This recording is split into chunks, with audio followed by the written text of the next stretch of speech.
নমস্কার। একজন নারী তার এক জীবনে কতগুলি ভূমিকা পালন করেন একসাথে। একদিকে যেমন তিনি ব্যক্তিত্বময়ী কর্ত্রী, অন্যদিকে তিনি পরম স্নেহ মায়া মমতা ভরা দিদিমা। এখানে আমি কথা বলছি কীর্তিপাশার জমিদার বাড়ির গৃহিণী শ্রীমতী প্রতিভা রায়চৌধুরীর কথা, উর্মিলাদির দিদিমা। শ্রীমতী উর্মিলা চক্রবর্তী, যিনি সুদূর ইটালির মিলান থেকে আমাদের যোগাযোগ করেছিলেন এই কীর্তিপাশা জমিদার বাড়ির রান্নার সিরিজের বিষয়ে, এবং যার সূত্রে পেয়েছি একের পর এক এই অনবদ্য রান্নাগুলি, তিনি বলছেন যে আমার দিদিমা খুব ব্যক্তিত্বময়ী ছিলেন, কিন্তু অপরদিকে তাঁরই ছিল পরম স্নেহ মায়া মমতা এবং প্রশ্রয় ভরা এক রূপ। সেই রূপ আমরা দেখতে পেতাম যখন মামাবাড়ি যেতাম বিভিন্ন উৎসবে আনন্দে, যেমন ভাইফোঁটা, পুজো, কালী পুজো ইত্যাদি। তখন বরিশালের কীর্তিপাশার সেই বিশাল দুমহলা প্রাসাদ ছেড়ে যখন কলকাতায় চলে আসেন তাঁরা, তখন স্বাভাবিকভাবেই কলকাতার বাড়ি ছিল অনেক ছোট অপেক্ষাকৃত। তবে সচ্ছল পরিবারের থাকতে তাতে কোনো অসুবিধা হতো না। উর্মিলাদি বলছেন, দুপুরবেলা খেলার সঙ্গী ছিল পাড়ার বেশ কয়েকজন বাচ্চা। বাড়ির পাশেই ছিল পুকুর এবং সেখানে হতো পুঁটি মাছ। তবে মামারা বলে দিয়েছিলেন ওই পুঁটি মাছ খাওয়া যাবে না, কারণ ও এমন তেতো। বড়দের অনুশাসন কবেই বা ছোটদের মনকে বাঁধতে পেরেছে, খেলাকে সীমিত করতে পেরেছে। দুপুরবেলা গুটি গুটি পায়ে বাচ্চারা গিয়ে সে পুঁটি মাছ তুলে আনতো। তারপর সবার খাবার হয়ে গেলে রান্নাঘর সে বাচ্চাদের দখলে চলে যেত। সেই ছুটির দুপুরের রান্নাঘরে তৈরি হতো তেতো পুঁটি মাছের বিস্বাদ ঝোল এবং ভারতবর্ষের মানচিত্রের মতো আকারের কখনো বা রুটি, কখনো বা লুচি। দিদিমা প্রতিভা রায়চৌধুরী কখনো তো কোনোদিন শাসন করেনি এই ব্যাপারে, বরং নীরব প্রশ্রয় দিয়ে গেছেন সবসময়। সেই সমর্থন বাচ্চারা সবসময় পেয়েছে। এই প্রশ্রয়ের মধ্যে ছিল ভালোবাসা, ছিল স্নেহ মায়া মমতা, আরও কত কি, যার অনেকটাই হয়তো আজকের দিন আমরা বড় একটা দেখি না। সেই ভালোবাসা, স্নেহ মায়া মমতা ছড়িয়ে পড়েছে একটি রান্না থেকে আরেকটি রান্নায়। আজকে যে রান্নাটি করব তা এমন সহজ সরল, অথচ অতি বড় ভালোবাসায় মগ্ন, অতি বড় ভালোবাসায় ডোবা। আজকে করব সেই কীর্তিপাশা জমিদার বাড়ির কোফতার পোলাও। সামান্য উপকরণে অসামান্য পোলাও। চলুন শিখি।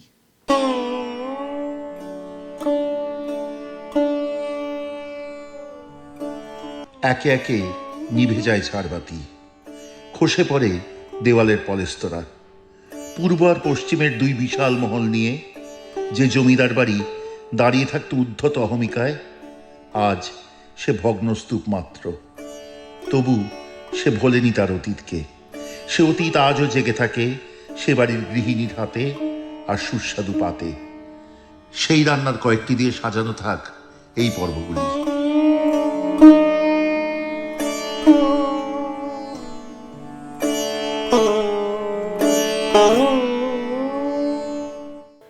কোফতার পোলাও রান্নার জন্য প্রথমে ঝরঝরে করে ভাত করে রাখুন।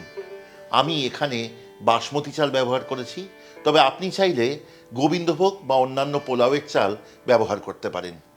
এবার যদি মোটা দানার কিমা হয় তাহলে সেই কিমা একটু পিষে নেবেন। উর্মিলাদি বলছেন ওনার দিদিমার কাছে ছিল হাতে ঘোরানো একটি যন্ত্র, যাতে একদিক দিয়ে মাংসের কিমা ঢাললে অন্য দিক দিয়ে বেশ মিহি হয়ে তা বেরোতো। মোটা দানার কিমা হলে তাই ব্যবহার করতেন। আজকের দিনে বেশিরভাগ পরিবারেই সেই সব যন্ত্র নেই, তারা মিক্সার গ্রাইন্ডার ব্যবহার করতে পারেন।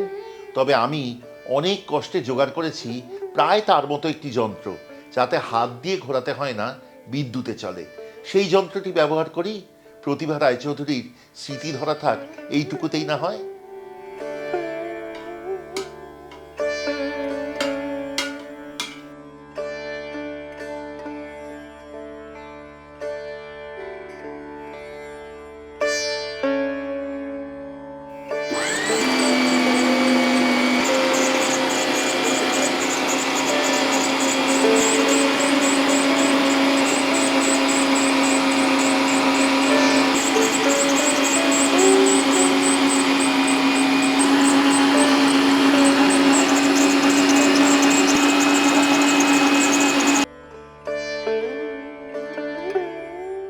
কিমা বেশ মিহি করে নেওয়া হয়েছে। এইবার একে একে মিশিয়ে নিতে হবে সেই কিমার সাথে বেশ কয়েকটি উপকরণ। তবে তার আগে বলি, প্রথমত যে দই ব্যবহার করব এই কিমার সাথে, সেই দই কিন্তু ভালো করে জল ঝরিয়ে রাখা হতে হবে। তাছাড়াও কিমা যখন আপনি মিহি করবেন তখন সেই কিমাও জল ঝরিয়ে নেবেন। এবার উপকরণ মিশিয়ে কিমা ভালো করে মেখে নেওয়ার পালা। তারপর তৈরি করব সেই কিমার ছোট্ট ছোট্ট পটলের আকারের এক একটি কোফতা। 500 গ্রাম কিমায় প্রথমে যোগ করুন 2 টেবিল চামচ পরিমাণ ভালো করে জল ঝরানো দই। সাথে যোগ করুন 1.5 চা চামচ পরিমাণ মৌরি গুঁড়ো, 1.5 চা চামচ পরিমাণ আদা বাটা,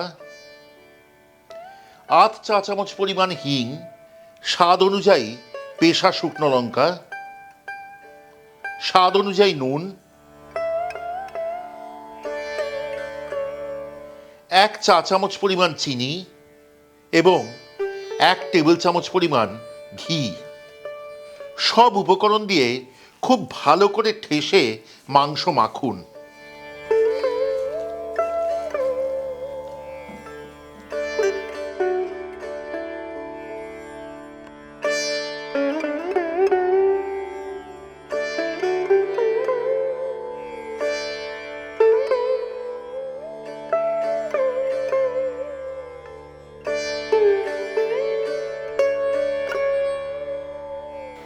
এবার কড়াই আঁচে বসিয়ে ঢেলে দিন বেশ খানিকটা ঘি।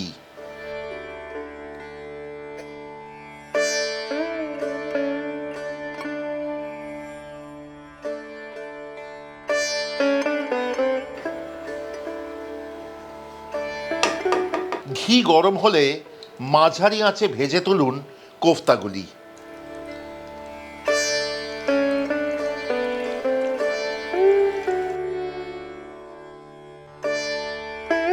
কোফতাগুলো সুন্দর সোনালি করে ভেজে তুলে রেখেছি। একটি জিনিস খেয়াল করেছেন নিশ্চয়ই, যে কোফতা মাখবার সময় এখানে কিন্তু কোনো আট করবার জন্য উপকরণ অর্থাৎ বাইন্ডিং এজেন্ট আমরা ব্যবহার করিনি। আমাদেরকে উর্মিলাদি বলছেন যে তার কোনো প্রয়োজনও নেই। সত্যি কথা বলতে আমার এখানে প্রয়োজন হয়নি।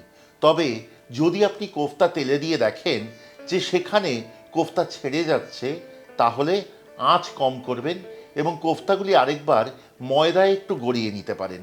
তাহলে আঁট হবার সম্ভাবনা অনেক বেশি হবে।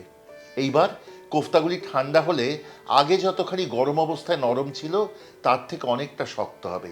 একটু অপেক্ষা করুন। সত্যি কথা বলতে আমি আমার ইহজীবনে এমন কোনো আমিষ পোলাও বা বিরিয়ানি দেখিনি যেখানে পেঁয়াজ বা রসুন তো দূরস্থান, এমনকি এলাচ, লবঙ্গ, দারচিনি, তেজপাতা, জয়িত্রী, জায়ফল এইসব কোনো কিছুর ব্যবহার নেই। এইটি কিন্তু তেমন, বরং এখানে ব্যবহৃত হচ্ছে টক দই, মৌরি, আদা, হিং, এইরকম সব উপকরণ। এই দেখে মনে হয় যে এই রান্নার আভিজাত্য সত্যিই তুলনাহীন। এইবার আসবো এই রান্নাটির শেষ পর্যায়ে। তার আগে বলি, কেমন লাগছে আজকের পর্ব, আমাদের কীর্তিপাশা জমিদার বাড়ির রান্নার সিরিজ এবং আমাদের চ্যানেলের অন্যান্য রান্না দয়া করে আমাদের কমেন্টে লিখে পাঠান। ভালো লাগলে শেয়ার করুন, সাবস্ক্রাইব করুন। সেভাবেই কিন্তু এই রান্নাগুলি ছড়িয়ে পড়বে ঘরে ঘরে এবং এই অভিজাত রান্নাগুলি বেঁচে থাকবে আমাদের মধ্যে। এই ব্যতিক্রমী রান্নাগুলি সত্যিই বেঁচে থাকা খুব দরকার। আপনারা তা মনে করেন না? যদি মনে করেন আমাদের চ্যানেলের সব রান্নার নোটিফিকেশন প্রথম পৌঁছবে আপনার কাছে, তাহলে বেল আইকনটি কিন্তু টিপে দিতে ভুলবেন না। আর যদি আমাদের সাথে যোগাযোগ করতে চান, যদি আপনার ঘরেও থাকে এমন সুন্দর গল্প, এমন সুন্দর রান্না, তা ভাগ করে নিন আমাদের সাথে। যদি আমাদের থেকে খাবার নিতে চান, তাহলেও যোগাযোগ করুন স্বচ্ছন্দে।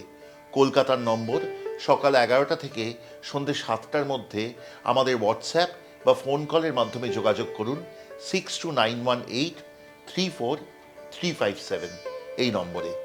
এবার সেই কোফতা ভাজা ঘিয়ের খানিকটা গড়িয়ে নিন একটি বড় কড়াইয়ে। মনে রাখবেন, এই ঘিয়ের মধ্যে কিন্তু কোফতা ভাজার সময় মৌরি, আদা এবং হিঙের নির্যাস পুরোপুরি ঢুকে গেছে। ঘি গরম হলে তাতে ঢেলে দিন ভাত।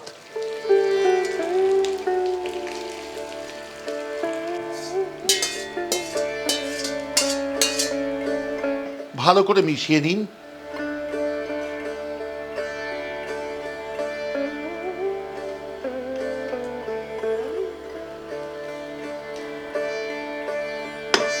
এবং তারপর এই পোলাওয়ে যোগ করুন 1 থেকে 1.5 টেবিল চামচ পরিমাণ চিনি, স্বাদ অনুযায়ী নুন, অল্প পরিমাণ ঘি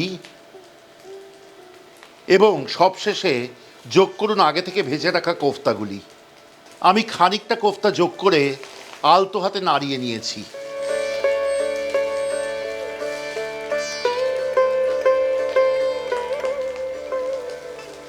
এই সময় কিন্তু পোলাও খুব সাবধানে আলতো হাতে নাড়বেন যাতে কোফতাগুলি ভেঙে না যায়। কোফতা মেশানো হয়ে গেলে আঁচ বন্ধ করুন এবং ঢাকা দিন কড়াই।